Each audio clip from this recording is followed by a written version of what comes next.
Our gospel lesson this morning was a long one. It twisted and turned, it circled back on itself, and required us to pay close attention, especially to the double meanings of words. It is also a story that reminds us that God looks at the world very differently than we do. On the surface, the story seems simple enough. Jesus heals a man who was born blind. And then we watch the fallout. But in the middle of this seemingly simple story, all kinds of questions begin to emerge. Questions about the ways of God, questions about sin and punishment, questions about good and evil. Mostly questions about Jesus. Who is he? Is he good? Is he dangerous? Is he the Messiah? Oh. The story begins with Jesus seeing a man who was born blind, and the disciples ask what seems to us like a rather foolish question. Rabbi, who sinned, this man or his parents, that he was born blind? Now, before we judge the disciples too harshly, we should remember that their question made perfect sense in their world. Many people in the ancient world believed that suffering was the result of sin. If something bad happened, someone must have done something wrong. Illness, disability, tragedy, these were often interpreted as divine judgment. So the disciples assumed there must be a moral reason. Somebody must be to blame. Was it the parents, or somehow the man himself? Now, we may think we have moved beyond this kind of thinking, but if we are honest, the instinct is still there. When something painful happens, many of us still ask the question, what did I do to deserve this? As if God sits in heaven with a cosmic sinometer, keeping track of our misdeeds and handing out consequences for sacred honor code violations. The flip side of that idea is just as common, the belief that God rewards good behavior with little blessings, like a good parking spot at the grocery store. But life doesn't really work that way. Bad things happen to people that do good, and good things happen to people who behave badly. And most of us live somewhere in the middle, where life is a mixture of joy and sorrow, success and disappointment. We call that mixture life. But before Jesus even answers the disciples' question, something important has already happened. Notice how quickly the conversation moves away from the man himself. A human being is standing right in front of them, and instead of seeing him, they turn the moment into a theological debate. Who caused this? Who is to blame? How often do we do the same thing? We see suffering and we try to explain it. We build theories, we construct moral frameworks. But sometimes those reasons become a way of avoiding the person in front of us. And Jesus will have none of it. He says, neither this man nor his parents sinned. In other words, stop trying to assign blame. Then he continues, and here the punctuation matters. Most translations read like this, neither this man nor his parents sinned. He was born blind so that God's works might be revealed in him. The traditional punctuation of John chapter 9, verse 3 often creates a troubling theological cause and effect, suggesting that a man was born blind specifically so that God could later use him as a canvas for a miracle. This interpretation frames human suffering as a divine instrument, reinforcing the very paradigm Jesus' disciples were operating under. That tragedy must have a specific, justifiable why. By shifting the punctuation, we move away from the idea that God ordains disability for the sake of future demonstration of power and toward a more immediate, compassionate theology of presence. In this repunctuated version, he was born blind becomes a full stop. He was born blind. It untethers the man's condition from both past sin and future utility. Instead of his blindness being a setup for a miracle, it is presented as a neutral, albeit challenging, fact of human existence. This aligns more closely with a God who meets us in our current state rather than a God who engineers our misfortune to prove a point later on. The shift further transforms the phrase so that God's works might be revealed in him from a reason for his blindness into a command for the present moment. By attaching this clause to the following sentence, we must work the works of him who sent me, the emphasis moves from reason to activation. The so that no longer explains why the man is blind, it explains why the community must act. It suggests that God's work is revealed not through the existence of the disability, but through the restorative response of the community toward the individual. This interpretation effectively dismantles the karmic paradigm that insists on a linear link between past transgressions and future suffering. It suggests that when we encounter someone in a state of need or marginalization, the correct spiritual response is not to play detective and hunt for a source of blame. Instead, the focus is redirected toward our own responsibility. The presence of suffering is not a riddle to be solved or a punishment to be justified. It is an invitation to manifest the light and work of the divine in the here and now. Ultimately, this grammatical nuance offers a more liberating view of both humanity and divinity.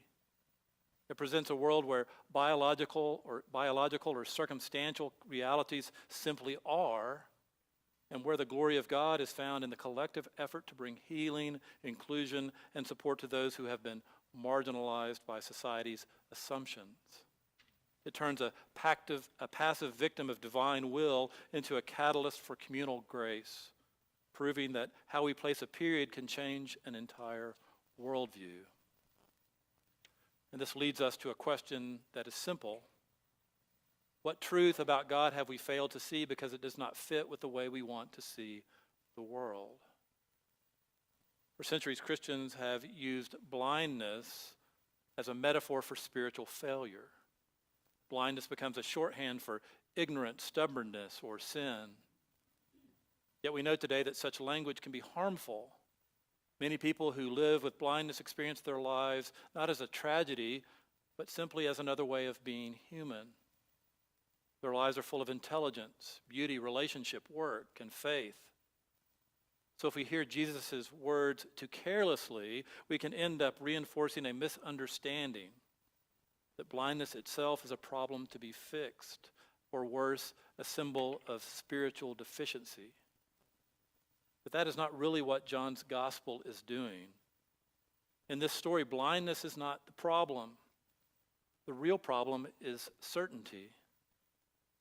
The man who had been blind is actually the most honest person in the entire story. Notice how little he claims to know. Over and over again, he simply tells the truth as he experienced it. I was blind, now I see. That's it. He doesn't try to explain the mechanics of the miracle. He doesn't develop a theory about Jesus. He doesn't construct a system of theology. He simply bears witness to what has happened in his life. Meanwhile, the religious authorities, the ones who are supposed to see clearly, are the ones who cannot see what is right in front of them.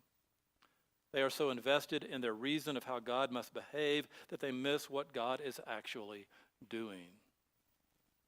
That is the great irony of the story. The man who lacked sight is open to God. The people who claim to see clearly are the ones who cannot recognize God when God shows up. Which brings us back to that phrase we heard earlier about the seemingly contrariness of God. The seeming contrariness of God. God is forever doing things that surprise us. God chooses shepherd boys instead of kings. God calls fishermen instead of scholars. What else does God do? God speaks through outsiders and foreigners and children. God shows up in the most unlikely places. And in the Gospel of John, God shows up in a man who heals someone on the Sabbath with mud and spit. Hardly the respectable method the religious authorities would have preferred. God refuses to stay inside the neat boxes we build, which means that faith is not primarily about having the correct theological understanding of God. Faith is about remaining open to what God might be doing next. The man in the story does exactly that. Notice how his understanding grows throughout the passage. At first, he simply calls Jesus the man called Jesus. Later, he says Jesus must be a prophet. Eventually, when Jesus finds him again, he recognizes him as the Son of Man and says, "Lord, I believe." His faith unfolds gradually, step by step. That is often how faith works in real life, too. Most of us do not arrive at a perfect understanding all at once, or if ever.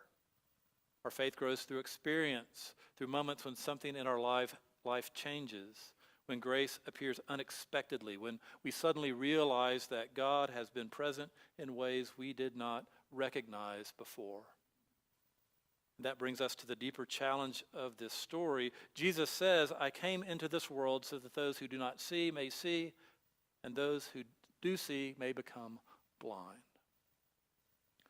That sounds harsh at first. But what Jesus is really describing is a reversal. Those who know they do not see clearly remain open to learning. Those who believe they already see perfectly stop paying attention. The tragedy of the religious authorities is not that they were religious. It is that they placed right belief above all other experiences of the holy.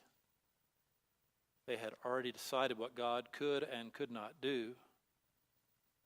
And once you reach that level of certainty, it becomes almost impossible to recognize God when God moves in a new direction. Which brings us back to us. Where might we be acting like the religious authorities? Where have we already decided what God can or cannot do? Where have we closed ourselves off to the possibility that God might be working in ways that surprise us? Because the truth is, God still refuses to color between the lines. God still shows up where we least expect it.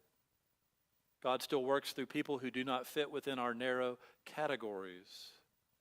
God still heals, still restores, still opens eyes, sometimes in ways that disrupt the systems we rely on. And the invitation of this story is not to have everything figured out.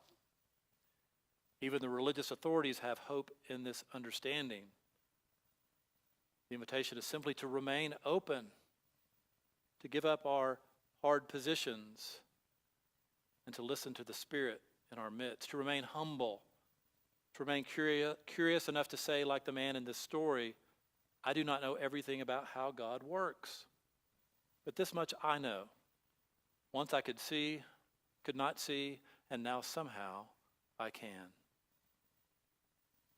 And if we can hold on to that kind of openness, that kind of humility, that kind of willingness to be surprised by grace, then perhaps we will begin to see the world the way Jesus does.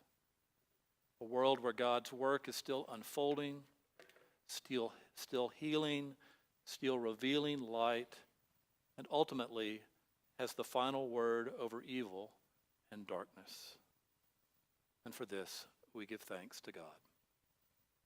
Amen.